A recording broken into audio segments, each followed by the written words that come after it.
And of course there is also fun there. So club और societies में enroll होना सिर्फ कुछ टाइम के लिए ही ठीक रहा, यही मेन रीजन था कि मैंने क्लब और सोसाइटी इनरोल नहीं करी थी। So welcome back to my channel. Today in this video we will discuss about the common question जो कि हर फ्रेशर के माइंड में होता है, शुड यू जॉइन सोसाइटी और club in college or not? And in this video I will also share that why I not join any of the society or club of my college, and also tell you that how you have to manage your attendance and what are the advantages and the negative aspect to join the club. So let's start. So first we discuss part 1 that why you have to join societies, because उन्हें ये लगता है कि वो societies और club में जाके मजे कर पाएंगे, और हाँ वो मजे करते हैं सच में। You can make new friends, increase your social life. Apart from study, you can also explore in other fields like singing, dance, dramas, because society give you so much skills or teaches you many things which you can add in your resume, like communication skills, innovation, creativity, leadership quality. That's all thing you can also add in your resume, and you can also mention that कि तुमने उस club में क्या काम करा और तुम्हारा क्या रोल और रिस्पॉन्सिबिलिटीज थे। And of course there is also fun there, so mostly students want to join clubs, but there is a problem of attendance. बहुत सारे बच्चे क्लब और सोसाइटी इसलिए ज्वाइन करते हैं ताकि वो अटेंडेंस से बच सके, उन्हें क्लास अटेंड ना करनी पड़े। पर कुछ लोगों के लिए ये सरदर्द बन जाता है जब वो क्लब और सोसाइटी ज्वाइन कर लेते हैं तो उनकी अटेंडेंस मार्क नहीं होती और लास्ट में आके वो डिवार्ड हो जाते हैं और फिर एग्जाम नहीं दे पाते। और so there is a main problem that is attendance. So societies और क्लब की रियलिटी ये है कि जितने भी प्रैक्टिस सेशन या कोई भी इवेंट होता है तो वो कॉलेज टाइमिंग पे होता है, तुम्हारी क्लासेस की टाइमिंग पे।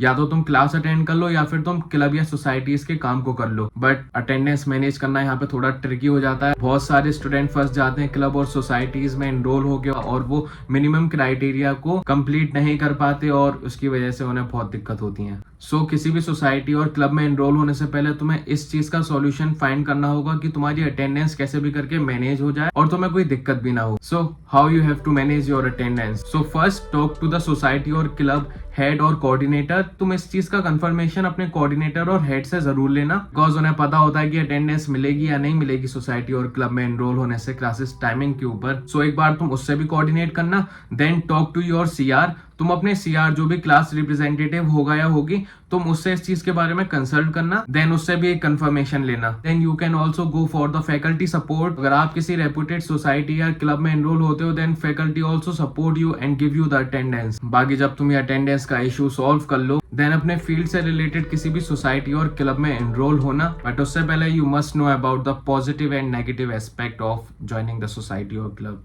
So first we will talk about the benefits. So first networking. You meet like-minded people और तुम अपने फील्ड से रिलेटेड लोगों से मिलोगे जो कि आगे फ्यूचर में तुम्हें मदद कर सकते हैं, तुम्हारे उनसे कॉन्टेक्ट बनेंगे और अगर तुम उस फील्ड में अगर आगे जाना चाहते हो then these people also help you a lot. Skill development. अगर तुम इंट्रोवर्ट हो या फिर एक्सट्रोवर्ट बनना चाहते हो बहुत ज्यादा then these clubs or society helps you a lot because they improve your communication skill, public speaking quality and leadership quality, and there are so much skills which you can enhance by enrolling in this society. Third, events and exposure. Apart from study, these fest और competition give you so much exposure. तुम बहुत सारी चीजों के बारे में explore करते हो पढ़ाई से हटके, जो कि और बच्चे नहीं कर पाते। Last but not least, it also help you to increase your CV or resume value.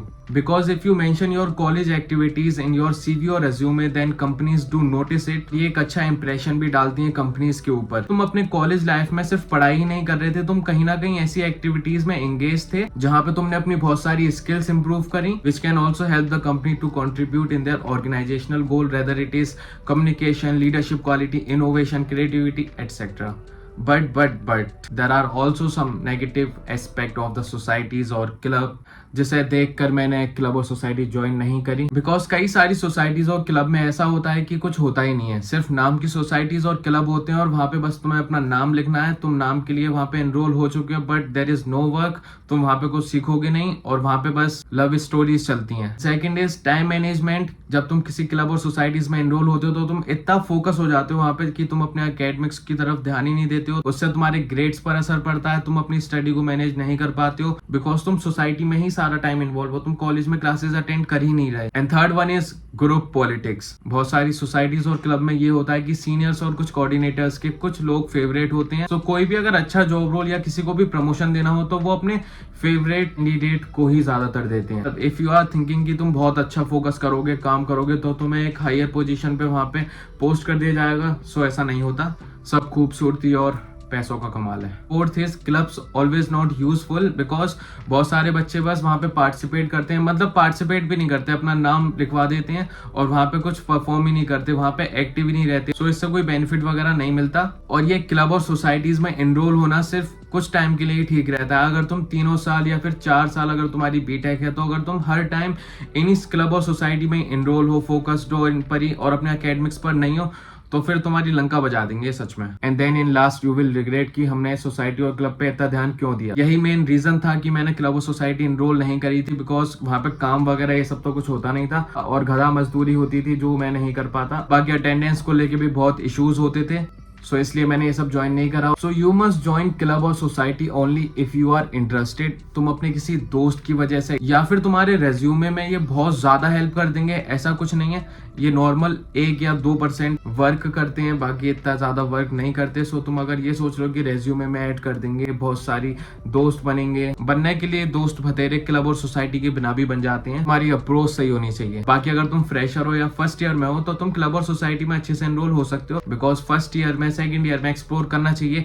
But third year में आते आते या फिर अपने लास्ट ईयर में आते आते तुम इन सब चीजों में मत पड़ना। अगर करियर पर फोकस करना चाहते हो या जॉब लेना चाहते हो या अपना कुछ फ्यूचर में करना चाहते हो, देन वहां से क्लब और सोसाइटी में हट जाना, बिकॉज वो कॉलेज तक गिरेंगे, वो कॉलेज से आगे तुम्हें नहीं ले जाएंगे जो काम आए। हाँ, वहां के कॉन्टेक्ट्स और नेटवर्क हैं वो तुम्हारे कभी काम आ सकते हैं, बट क्लब और सोसाइटीज का कॉलेज के बाद कुछ काम नहीं आता, वो सिर्फ कॉलेज तक ही रहता है। कॉलेज के बाद तुम्हारी एकेडमिक स्किल्स, ग्रेड, यही सब देखा जाता है। तो फर्स्ट ईयर तक, मैक्सिमम सेकंड ईयर तक तुम ये सब चीजें कर सकते हो, बट लास्ट ईयर में आते आते छोड़ देना और अपने करियर पर फोकस करना and try to improve your grades or academics. So that's for today guys. If you think this video is little bit informative, then make sure you must like, comment, share and subscribe, and meet you soon in the next video.